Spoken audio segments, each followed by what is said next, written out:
Hi everyone, I hope you are doing well. Today we will talk about how to fix or how to solve the problem of the application of Shopify. You click on settings.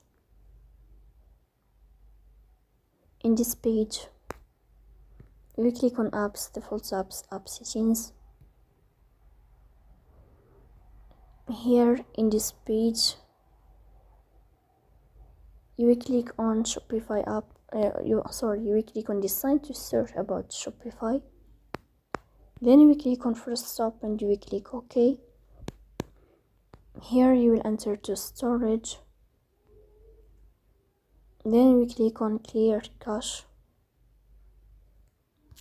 In the end, you will turn off your phone and you will restart your phone again to fix that problem. So that's all. Don't forget to support us by like and subscribe. See you next time.